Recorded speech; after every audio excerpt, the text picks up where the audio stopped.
These element builds are best to play with in BlackMythWukong. Before I say more, I'm currently at New Game Plus 4. Why is it so important? Because in each New Game Plus, enemies get stronger and their health increases because there is an enemy upscaling, which will stack up to New Game Plus 6. Means on New Game Plus 7, the enemy upscaling will stop working. So it's kind of pointless to play if you are looking for more difficulty. The first one is the fire build, which is very strong, reliable, and consistent, which will be very easy to master for newbies. So in armor, I'll be using Yaksha armor set, and in staff, I'll be using Staff of Blazing Karma. If you charge heavy attack in smash stance that cost over 3 focus point, inflict a burning lava effect on the ground, which will put enemies onto the fire.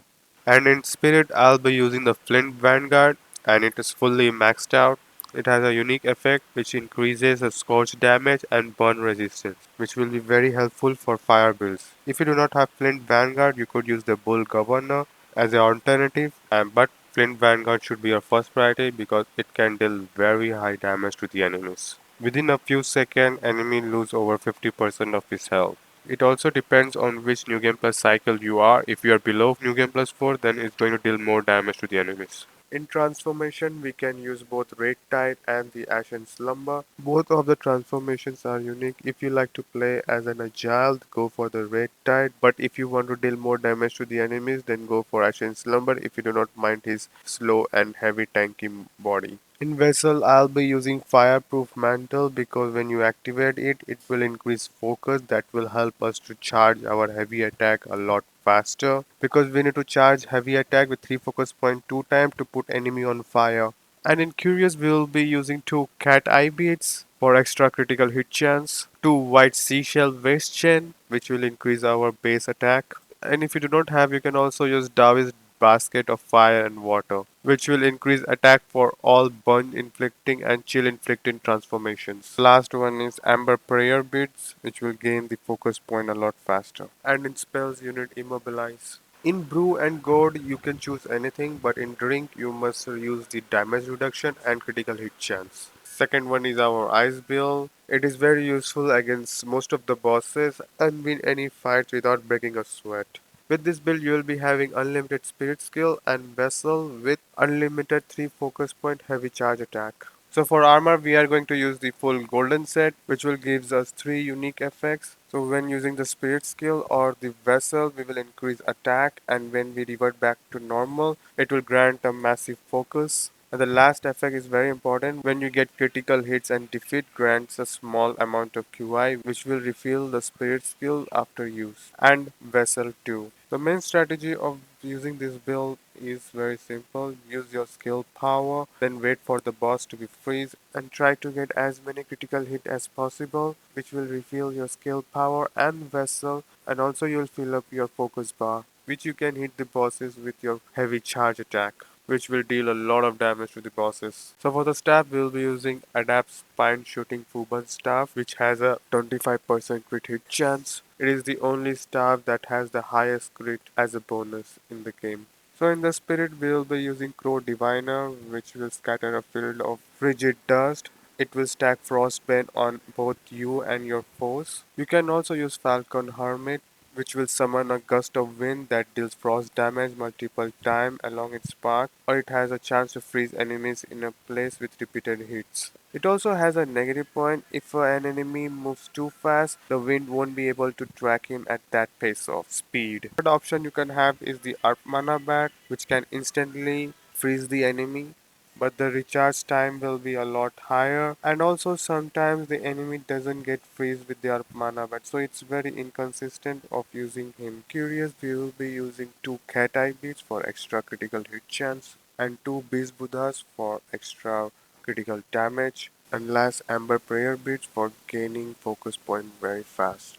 If you do not want to use Beast Buddha, you can use a Taoist Basket Fire and Water. It will give extra attack to the chill transformations. And in Vessel, we will be using Beaver's Needle for extra critical hit chance and critical hit damage. And for the God, you could use the Immortal Blazing God or the Supreme God.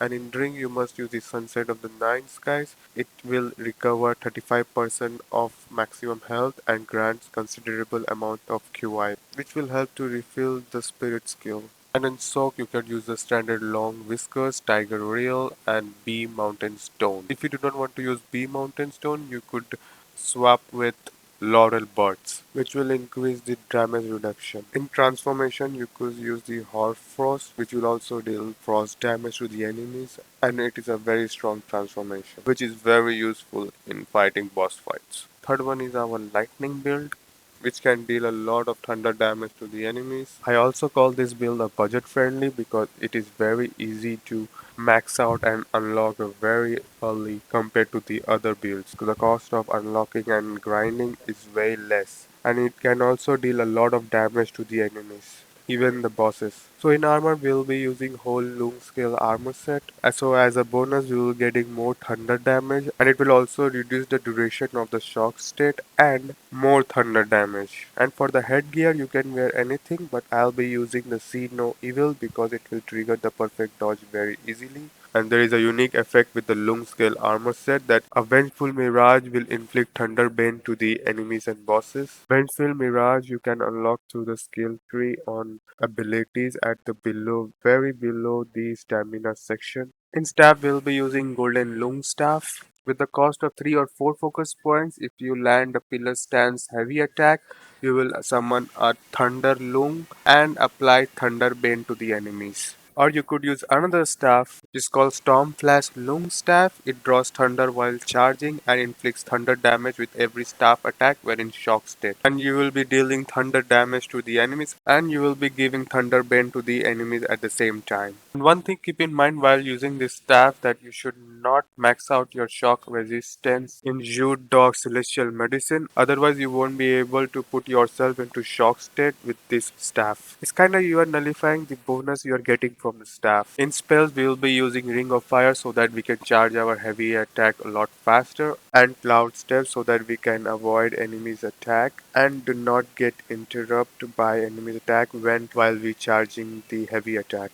In Curious, you could use 2 white seashell waist chain, it will increase attack, or you can use the Beast Buddha for extra critical hit damage. And on third, you could use Tiger Tally. Upon successful hits of light attack can increase attack for short duration, and 1 Cat Eye bead for increased critical hit chance, and 1 Amber Prayer bead so you can gain focus very fast. For Spirit, I'll be using Rat Governor for increased thunder damage, and the Spirit will apply the Thunder Bane to the enemies. For the Brew, you could use any drinks you can, but I'll be using Lung Balm. For the soak, I'll be using Mount Ling Tai Seedling, which will increase the duration of duplicates for the next pluck of many. And the second one, I'll be using Goji Shoots. It will moderately increase the duration of the Ring of Fire, which will help you to charge your heavy attack up to 4 focus points. And you can also use one of your clones Ring of Fire, which will be very helpful after your Ring of Fire gets expired. You can also use Iron Palette for increase the amount of damage reduction, and Purple Vine Peach Pit, which will massively increase the health when you are at critical health. If you do not want to use Purple Vine Peach Pit, you could use Bee Mountain Stone or Fruit of Tao. Transformation, you could use Dark Thunder and Golden Leaning.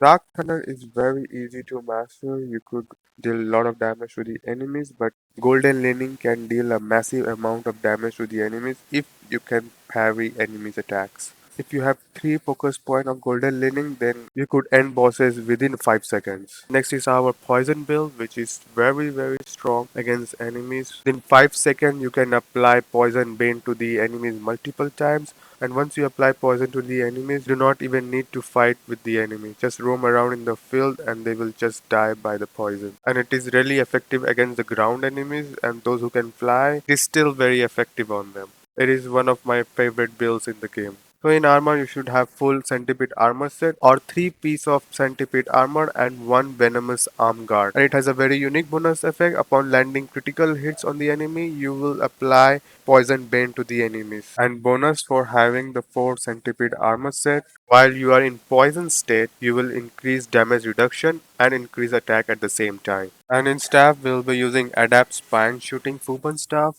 It has a critical hit chance of 25%. So it will increase the chance of landing critical hits, and with the bonus of Venomous Arm Guard, we will be able to apply the Poison Bane to the enemies very quickly. And for extra poison damage, in Spirit skill you could use Non-White Guangmao and Scorpion Prince, which can apply Poison Bane to the enemies. But if we are looking for the lazy build where you do not have to attack, just wait for enemies to get poisoned each and every second, then you must get the Elder Armor Worm. Basically, he will spray venom onto the ground, which will create a small poisonous puddles everywhere, and every time enemies stand on that poisonous puddles, he will get the poisonous bane. And the poisonous puddles never get expire, and the enemy keep getting the poison bane. So in drink you could use anything, but in brew you must have the death stinger. It will apply poison to the destined one himself. So with the centipede armor set, when in poison state you will be getting increased attack and damage reduction. And again, do not upgrade your poison resistance in Zoodog, otherwise you won't able to get yourself poison. And on second we will be using Tiger Relic for extra critical hit chance, and the third one I'll be using Purple Wine Peach Pit, which will increase the health recovery massively when you are at critical health. Or if you do not want to use this, you could use the Beam Mountain Stone as an alternative. And in Curious, we will be using 2 Spine in the Sack for extra poison damage, and 2 Cat Eye Beats for extra critical hit chance, and 1 Amber Prayer Beats for gaining focus point a lot faster. And in transformation, we'll be using Violet Hell, which is not a very good transformation. It's kind of low tier transformation. But if you attack our bosses with a 4 focus point, after landing total 5 hits, you will apply Poison Bane to the enemies. And you could use a spell Hive Mind where you can heal yourself and apply the Poison Bane to the enemies at the same time. And if you self-destruct, you're still able to apply poison to the enemies. And that is all. These are the top 4 elemental builds you could try in Black Myth Wukong and have fun with it and beat bosses very easily without breaking a sweat. Alright, thank you guys for watching. I hope you enjoyed the video. I hope your journey becomes easier with these builds. Till then, I'll see you in the next video. Bye bye.